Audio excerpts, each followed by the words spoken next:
All right, we'll go ahead and get started. Hi, everybody. My name is Angelica Ramdari, and I am the Resilient Solar Director at Solar One. The Resilient Solar program is a part of the Here Comes Solar program, where we offer technical assistance for buildings to help them adopt solar and now storage technologies. So you are joining the RFP 3 pre-bid meeting, where we're going to talk about solar plus storage for 3 sites in South Brooklyn. And before we get started, just a quick overview of the agenda. So I'll introduce you to the program. We're gonna very broadly go over the different federal and state requirements. We're going to talk about the bid. We're going to talk about the deliverables of the project and our concept designs that have been provided as a reference to help you craft your bid. And then we'll have time for Q&A at the end. So we'll talk for about 30 minutes or so, and then we'll have lots of time for questions. So with me today, I have Derek Nelson and Richard Bundy from my team. They are going to be joining you, and Richard will be moderating the discussion. So if you're unmuted, he will mute you. But also at the end, when it's time for Q&A, there is an option for you to raise your hand. So raise your hand if you'd like to be unmuted, and you can ask your question in person. If you'd rather chat it, you're welcome to just put it in the chat box, either to Richard or to the whole group, and we'll answer it that way. And Derek will also be talking about different parts of the bid.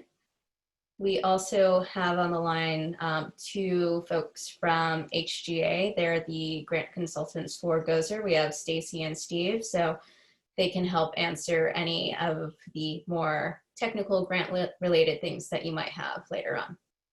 So now onto the program. The Solar Power and Battery Backup Program for Community Facilities is a program that we developed in partnership with the Governor's Office of Storm Recovery. We started in late 2015, early 2016, doing pre-development work for different sites in different communities along coastal Bronx and South Brooklyn.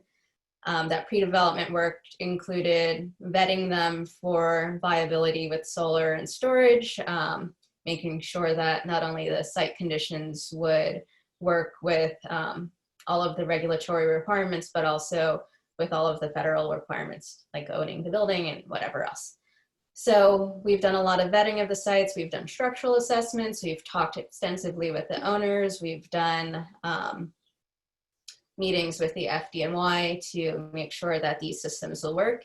And ultimately, we are now on our 3rd procurement for the last batch of sites that we'll be working on through this program. This program is funded by CDBG DR funds, so that's Community Development Block Grant Disaster Recovery Funds.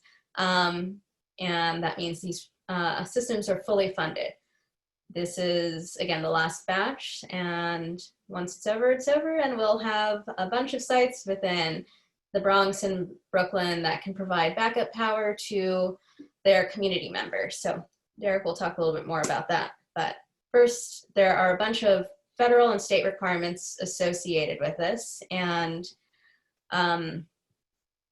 there's a lot of staff that Gozer is also the Governor's Office of Storm Recovery, helps with, but just to give you a broad overview, we have a few sound bites that I will play on prevailing wage and diversity and civil rights.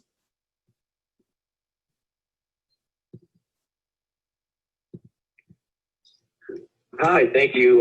This is Achilles from Gozer's Wage Compliance Unit. I'm just going to go over the prevailing wage requirements on the project.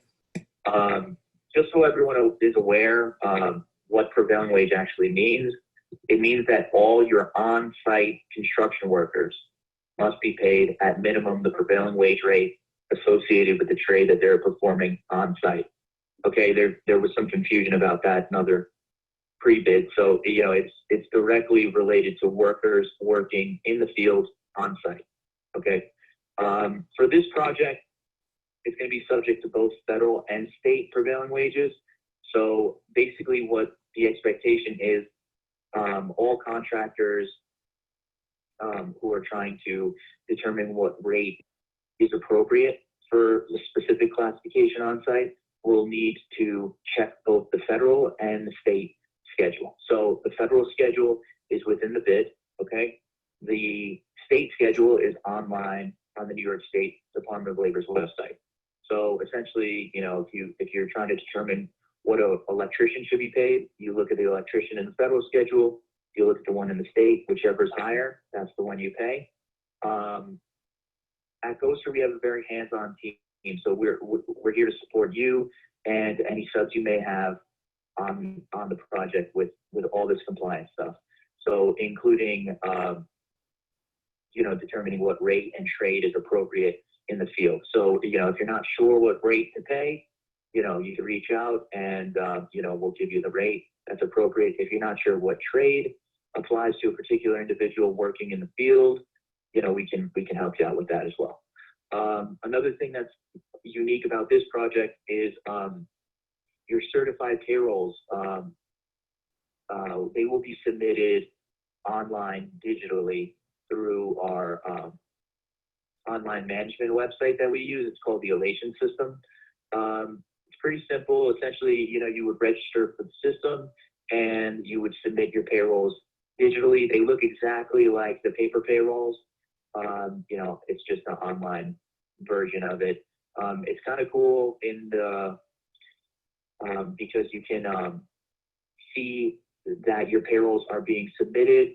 You can see that your subcontractors are submitting payrolls. You can see whether your payrolls are being approved or rejected. If they're being rejected, you know, the reason behind the rejection.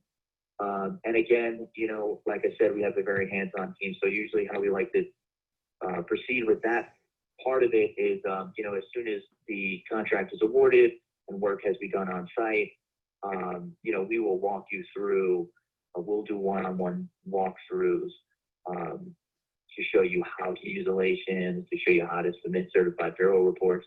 We'll do the same thing with your subcontractors as well. And then from there, any questions, problems, rejections, corrections, anything along the way, that's a problem, you can reach out and we can troubleshoot anything you need.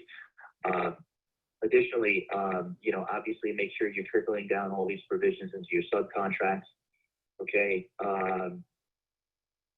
Apprentices can also be utilized on the project. All right. They can be paid less than a journeyman's wage, but they're going to have to be in a DOL approved apprenticeship program. So there's certain apprenticeship certificates that we would be requesting should you bring any apprentices on site.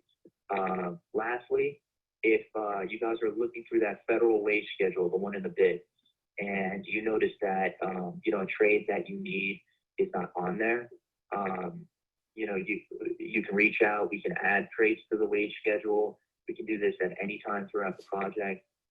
Process typically takes about 30 days though. So, you know, as soon as you notice something, you know, just let me know and we'll get it done. That's the basic prevailing wage requirements on the job. Any questions for me? Achilles is not actually here to take questions, but we can take questions, and a part of this procurement is collecting questions and issuing official responses, so we'll be happy to do that. If you have questions about prevailing wage, that we can try to address them at the end. And again, this only applies to really the construction part of this. So these projects have a long timeline. We know that storage permitting takes a while, so you likely won't be getting to the prevailing wage part until much later on.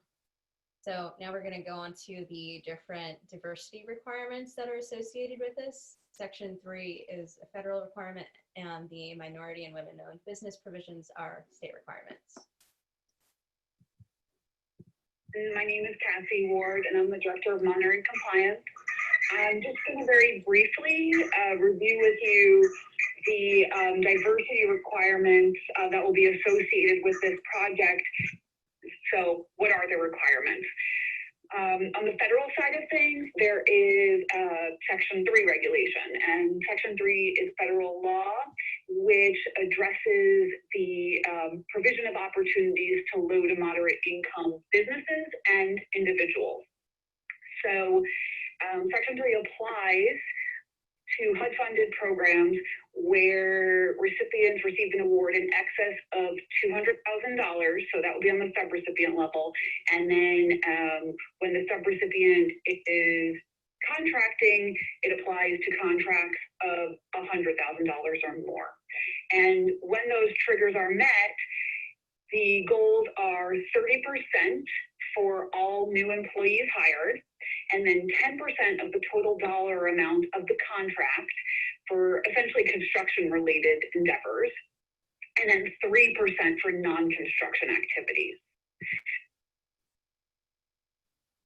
Okay, so then the other goals that we have set forth are related to the state minority and women-owned businesses provisions, and that applies to contracts of $25,000 or more for labor, services, equipment, etc., and $100,000 more or more for real property renovations and construction contracts.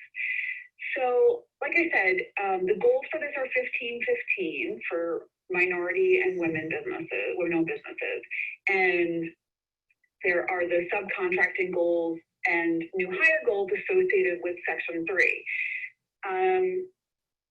For both of these areas, we understand that sometimes if you are doing work that's of a very specific nature, it can be difficult to find firms who are Section 3 or MWBE to fulfill those requirements. What we really emphasize here is that you're making efforts to do so. So efforts include emailing, going to events, contacting us here at GOSER, where we can give you the names of businesses that we've met over the course of the last several years when we go out and make contact with people and businesses. And essentially, all of that outreach, those phone calls, those emails, those events should be going into a log so that if you are unable to meet your goals, we have documentation of why. Again, we do stress that you make those attempts to meet the goals, but we understand that sometimes it's not feasible, and in those instances, we just have to have it documented. Now, as we move forward with this project, there'll be more opportunities to have the more in-depth conversations about this. So the way that we track activities and utilizations is, like I said, also through relations, and there are several reports that need to be submitted related to both Section 3 and MWBE, and also with EEO.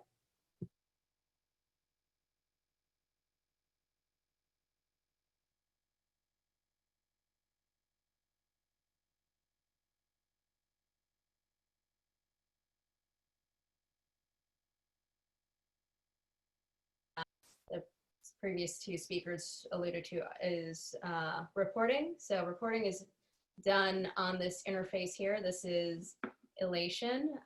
Everything is cloud-based. It's really easy to use, and yeah, there's a lot of tech support. Everything is digital, e-signature, so super easy. The other requirement happens at the bid level and then also at the contracting level. So since this is a federally funded project, bid bonds are required, as well as payment and performance bonds. Derek will talk a little bit more about the bid bonds. Payment and performance bonds are due at contract execution, and those are for 100% of the contract amount.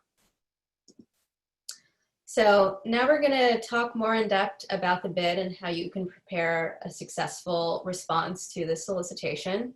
At the very end of the RFP, we have a response checklist. So anything here that is starred is something that we've created a template for. So you'll see that's a lot of it. The vendor qualification form, the vendor responsibility questionnaire is something that is already online. The lump sum bid form is a template, schedule of values is a template, proposed system design is a template, MWB utilization plan is a template, Section 3 plan is a template, emergency management plan is a template, decommissioning plan is a template.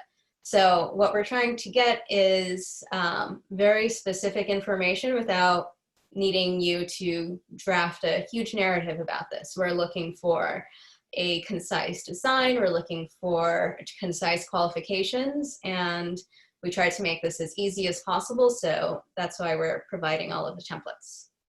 So now I'm going to pass it over to Derek, and he will talk more about the specific things associated with each part of the response. Hey, everybody. I like the transition there because almost everything I'm going to talk about here is in template form, which is good news for you in that it really streamlines the process. Just trying to take control of the screen. Great. So I'm going to start with the qualifications components of the RFP. So these are just the basics that you need in order for your designs to be reviewed. And so there are three broad steps in this process. One is confirming your qualifications, at which point we can then review your design. And assuming that the design is viable, then we can consider the bid itself. So first, the qualifications. We start with the vendor qualifications form. Here you can demonstrate your relevant experience and technical competence, including 3 relevant project examples. You can either bid independently or as teams with other complementary vendors. An example of this would be a partnership between a solar vendor and a storage vendor. But regardless, each partner must complete all applicable sections of this qualifications form. Again, this is a template, easy to fill out. Next is the New York State Vendor Responsibility Questionnaire. This demonstrates, here you'll be able to demonstrate your financial competence to be selected in the RFP. Has to be completed, certified, and filed with the Office of the State Comptroller, which you can do easily online using their VendRep system. This also confirms that you aren't involved in any legal proceedings that would exclude you from this procurement. You'll also have to sign off on a standard Iran Divestment Act statement. Now on to the design components for the actual system designs. There's a fair bit here, but everything, again, except for the system design drawing itself, is available in template format, so it should be a pretty painless process. First, we have the Energy Storage Emergency Management Plan. Here we ask that you thoroughly describe energy storage monitoring, controls, and plans for emergencies, such as thermal runaway or remote monitoring failure. Then we have the decommissioning plan. Here we ask that you lay out how the system would be decommissioned with distinct plans for what would happen at the end of a natural life, as well as after a failure that causes early decommissioning. Some of the questions that we'd like you to answer are: who is responsible? What are the costs? What role will the bidder play? Next, we have the MWBE utilization plan and Section 3 plan. As Angelica mentioned before, we have specific requirements for both of these, and we ask that you document how you plan to achieve GOZR's MWBE and Section 3 goals. Now for the actual system designs. So for each project, you're going to fill in the proposed system design forms, detailing all proposed hardware, mechanical and electrical integration methods, etc. For the Block Institute and Kings Bay Youth Organization, this must include a drawing of the proposed solar and storage system, with the locations of all system components clearly indicated. But then, as you can see here, for Volleys, the third site, the template is pared down a bit, since this one will not include an energy storage system. We'll get into this in more detail later when we review each of the 3 sites in detail. We also ask that you include equipment data sheets for all hardware. That covers all available technical specifications, plus UL listings as required by FDNY. We also require information on equipment warranties, both manufacturer and workmanship warranties, plus any documentation. So now we're on to the third step in the process, where if you have been deemed qualified as a vendor and your designs appear to be viable, then we can consider the bid itself. First, we require a bid guarantee for 5% of the bid price in your submittal for each site. Since there are 3 sites, there will be 3 contracts, 1 for each of them. And so there must be 3 bonds, 1 for each. Next, a lump sum bid form must be filled out for each site. Be certain that its values match those listed on the site's bid bond and schedule of values. Each lump sum bid form submission includes a non-collusive procurement lobbying bidding certification confirming that you didn't collude, lobby, or anything else bad like that. Finally, we have the schedule of values, in which you provide an itemized budget for each proposed system design. Importantly, solar and storage costs must be made distinct. Be sure that you don't refer to other cells within the schedule of values. Every line must be given a dollar amount, which may mean putting a $0 value in some fields if you truly don't anticipate any costs. But just be sure that you don't use TBD or anything like that, or else you will be disqualified. We will be opening bids from vendors that meet the qualification and design requirements on August 17th at 4 p.m. on Zoom. And among those that meet our qualification and design requirements, the vendor with the lowest bid will be awarded the contract. Now on to the actual projects in a bit more detail. So first, I'll pass it back to Angelica to quickly introduce the organizations. And then I'll get into a little bit more detail about the concept designs that we have for each of them. All right, so we are working with 3 different organizations. The Block Institute is a great organization. They were founded in the 1960s. They're located in the Gravesend neighborhood of Brooklyn. They actually have a few facilities there. We looked at a lot of them, but we determined that this one, the Institute location on Stillwell Avenue, is actually the best suited for our work. It's a really cool building. It's actually an old supermarket. So it's a 2-story building. Kind of, you can see that it's pretty close to the water, but a little far away, but everything is going to be on the rooftop here. And this building is great because it's used for Block's programming. So the Block Institute, their focus is to help individuals with disabilities develop increased independence, productivity, and community inclusion. This is one of their schools. They've been closed due to COVID for the past couple of months. They foresee reopening differently. So it's a really great time now to work on a project here. There's less people on site, and right across the street, actually, if you can see this big tan colored block, there's a bunch of low-income housing developments here. So this was really important for us because during power outages, those people would be able to go to the Block Institute to use power.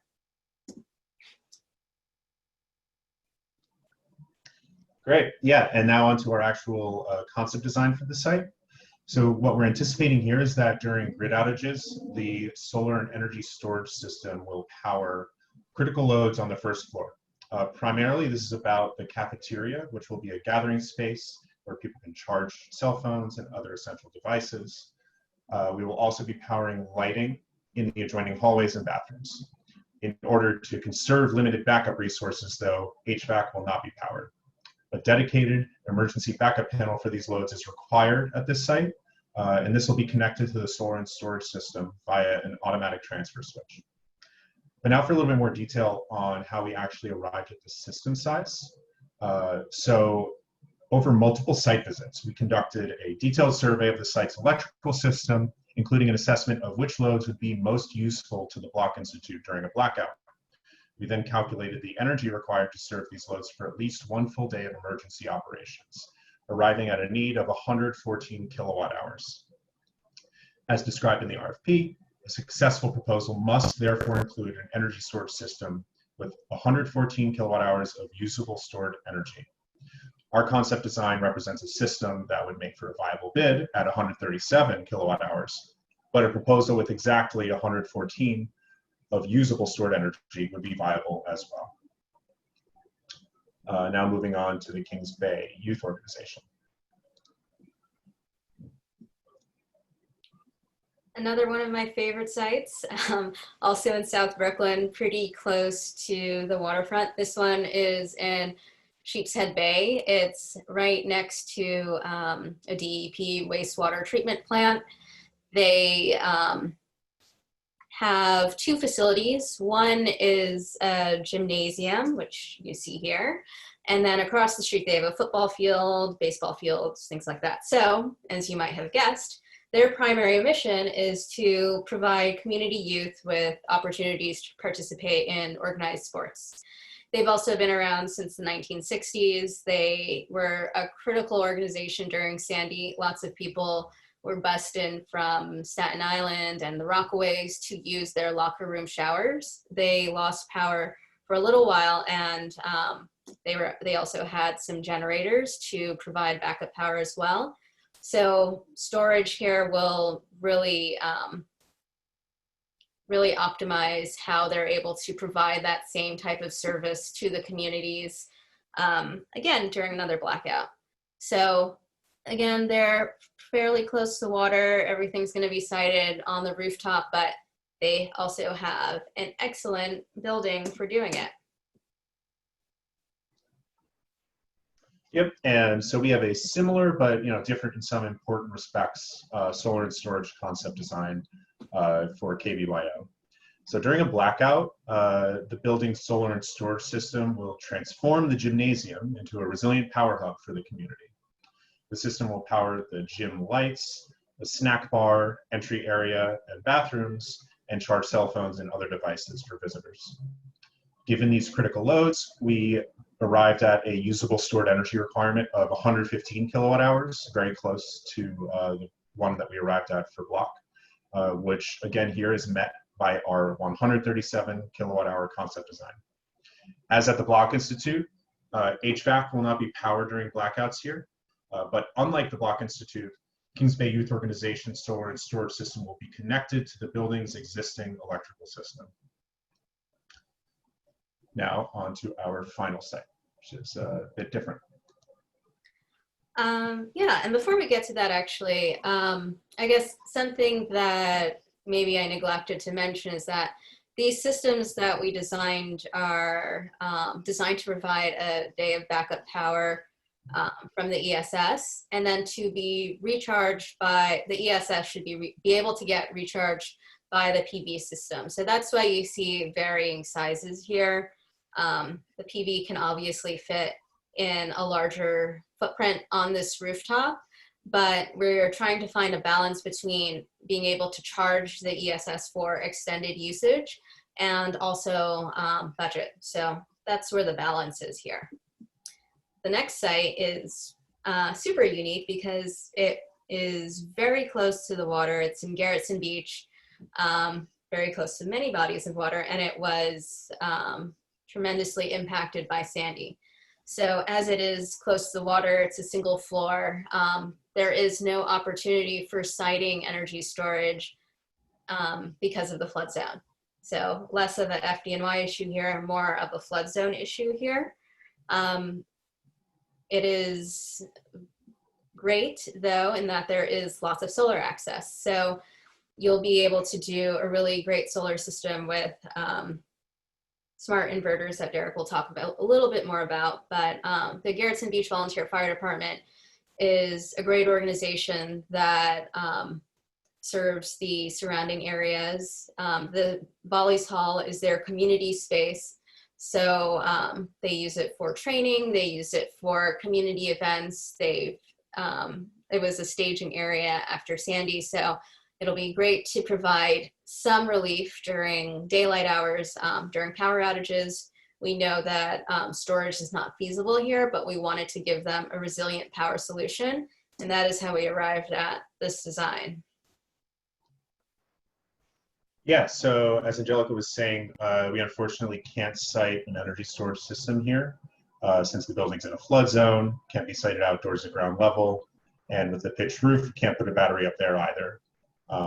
So as a solar only project, we're trying to figure out how we can still make it as resilient as possible during blackouts. To serve this need, we've included secure power supply inverters in our concept design. Each of these inverters can deliver limited power to an auxiliary outlet, even during a grid outage, assuming there's good solar production. At volleys, these outlets will be used to charge devices and power basic plug loads during blackouts.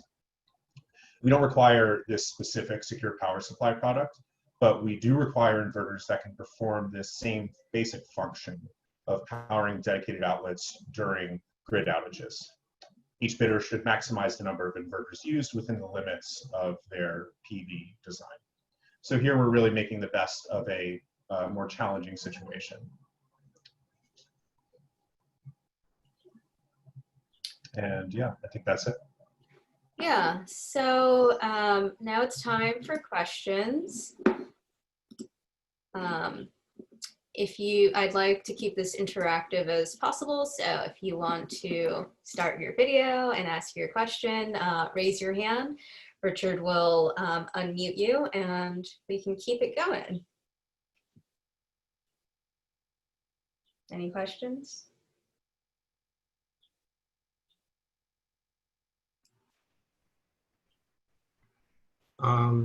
We'll take the question from Kendall. Okay.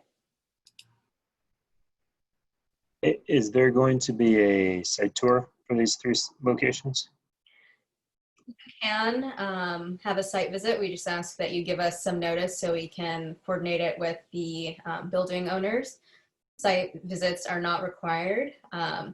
We try to provide a lot of documentation for helping to craft your response. So trying to mitigate as much exposure right now as possible, but we do understand that you might want to verify some other things. So yes, you can visit the sites. It is not required. We just need about a week of notice to coordinate with the buildings.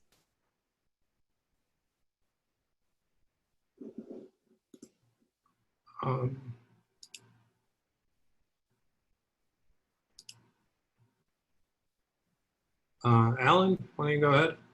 Yeah, thank you. I just had a quick question on the Kings Bay Youth Center. That style of roof, is that flat or is that like a metal standing seam? It looked like an odd maybe parapet going on or fascia. Yeah, that's a fun roof. It's not quite flat, not quite pitched, but it's mostly flat. Okay, like maybe a 3 degree either way from the ridge there. Yeah, Richard, do you remember the exact pitch of the roof? Not the exact pitch. I would guess it 4 or 5 degrees. It's a very low slope pitch with a ridge line right in the center running east to west.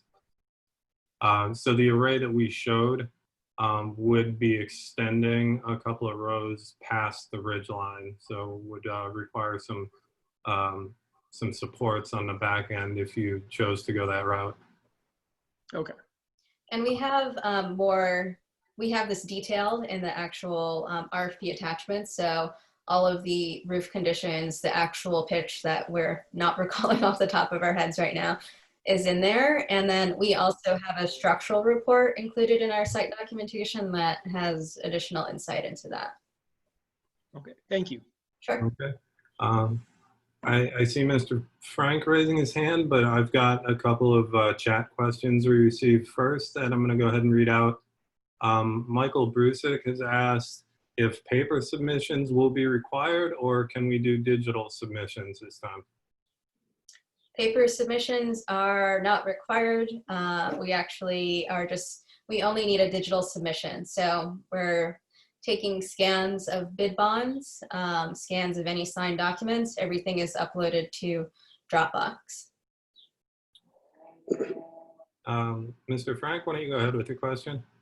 Okay, so you guys were very clear on the presentation so far, so probably why there's not a lot of questions. At the Gerritsen Beach where you cited there wouldn't be ESS, did you guys look into maybe a raised container where the inverter section is as a possible way to get the ESS there? I don't think that's possible with current FDNY regulations. The building construction is combustible. They have a really small backyard, so it wouldn't be able to be set back enough for the zoning requirements. Yeah, there was just too many challenges there. We did explore that. There was, at some point they were going to be doing an extension of the building. We thought about putting it on top of that, but that fell through. So we decided it's not feasible. Okay, thank you. Okay. I'm going to read another question from Jack Bartozik. I would like to ask if there is a portal to notify primes that we are a battery energy storage system and switchgear supplier looking to partner. We are certified MBE and can help with the diversity utilization goals. Derek, you want to answer that? Yes, I have exactly what you're looking for. I believe it's the last line or near the bottom of the email that we sent out for the RFP, you'll see a link to something called the Vendor Partnership Network. So, we can also send a follow-up with that link. But basically, if you click on that link, you're brought to a really simple form where you can put in a couple details about your firm. Those details will then populate a spreadsheet that has other firms that have offered their details. And so that's a great place to go. You can find a couple dozen potential partners there with email addresses, a little bit of information about their firm names, things like that. So yeah, good question. And we'll be sure to follow up with an email linking to that. Okay, from Raymond Evans. Can we assume for bidding that the existing electrical services and equipment at each location are adequate for the proposed systems? So there's extensive documentation included in the attachments. Some of the sites do require electrical upgrades. I think KBYO specifically has outdated electrical equipment that's out of compliance, so that will need to be updated. All of that's within the scope of this project. And yeah, anything that needs updating would be flagged in our site data and documentation sheets, which is a part of the attachments after each site detailing, where we detail the requirements for the RFP. Yeah, ultimately, it is up to the contractor to provide a system that can pass inspection and be switched on. If we've provided substantial documentation of the existing conditions, if you don't feel that what you see in the package is adequate in terms of photographs and descriptions, we would strongly encourage you to come on the site visits. The next question, is there any scope for structural consultant? We are a structural engineer certified as MBE, willing to provide support and team up as a sub. That's up to the main bidder if they need to hire an external structural person. Traditionally, solar and storage or solar projects are done entirely within the firm, and I think some parts are subcontracted, but the scope of this procurement is for design and construction all as one component. So you would need to reach out to some of the bidders that are able to provide the larger services, either on the solar side or the storage side. For that, nothing is specifically called out. From John Humphrey, has DOB and FDNY confirmed that putting the ESS on the roof will get approved? There was word that the roof will still be considered indoors by DOB. Yeah. Who wants this meaty question? That's something that they've been, I would say, waffling on. I don't know if waffling is the right word. So we've been consulting with both the DOB and the FDNY since we started pre-development for these projects years ago. Originally, nothing was allowed to go on the roof. Everything we were working on was sited in the backyard.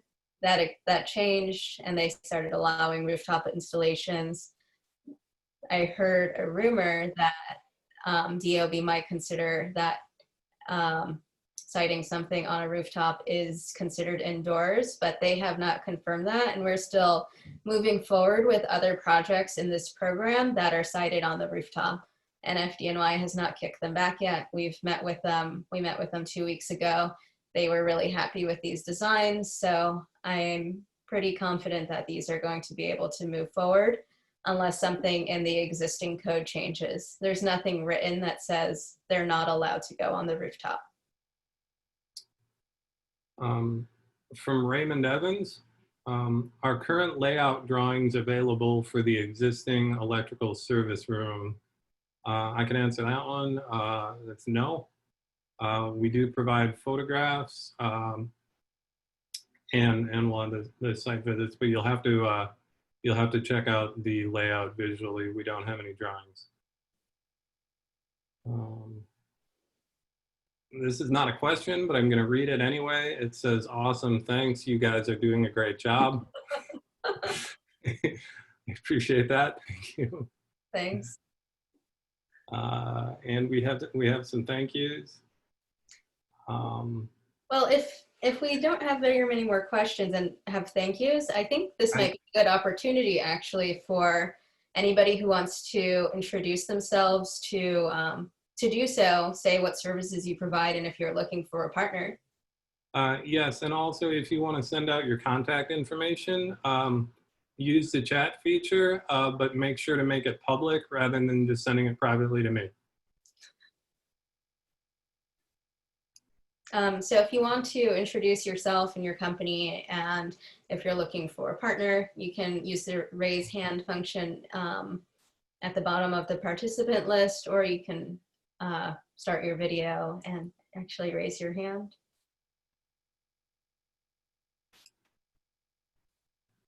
Bobby Frank, Academy Energy Group, disabled veteran-owned business. We know some of the people in the chat here, and we're currently working on some solar with ESS locally, and we look forward to seeing the list of pre-bidders and working forward to working with you guys. Thank you.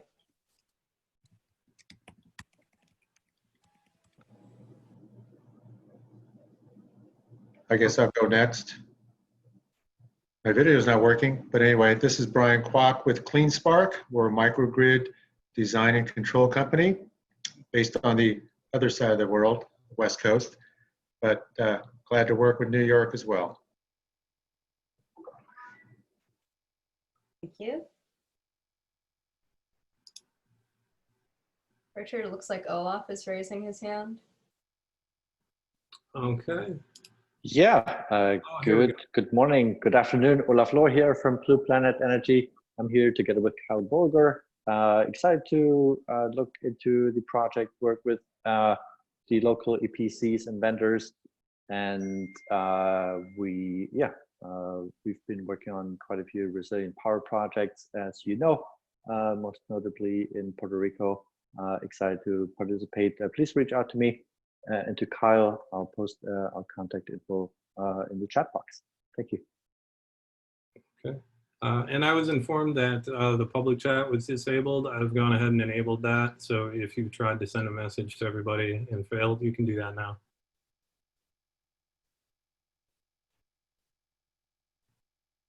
Sounds good. I'll send this out shortly.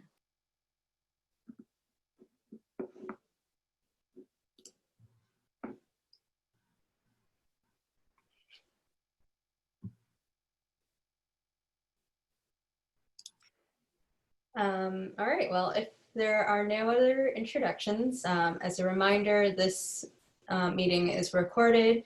It will be posted to our website, solar1.org/resilient-solar. Derek is going to send out a link as well as a few other materials to reference after this, so you don't need to remember that URL. Always a good thing to know, though. Please look at the vendor partnership network. Take a look at the RFP. We try to make it as easy as possible, but if you have questions, we are here to answer them. Derek's contact information, I'm actually going to share my screen again so you can see it. It's in the RFP, but he's available all the time. Just don't call him at 1 a.m. And That has happened. it has happened. We want him to get sleep though. yeah, he can help you think through anything that you might have questions about. And yeah, this is his phone number and his email. We're all pretty easy to find at Solar One. It's usually our first name at solar1.org. And here it is. So Derek, please remind everybody of when the question deadline is.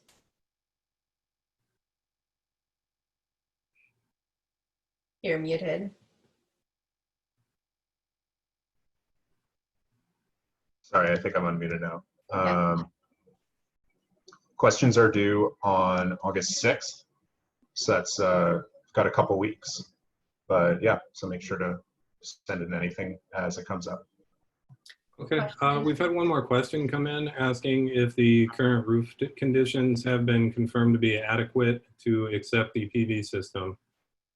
We've done a preliminary structural analysis that confirms that they are adequate to support the PV and ESS systems.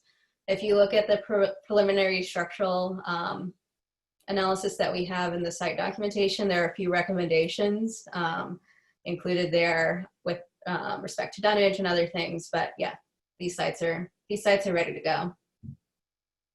And just one more note on the Q&A, all questions submitted are public, so we'll respond to your question as it's received. Everything will be posted on our website, and we'll send out the Q&A to the bidder list as well.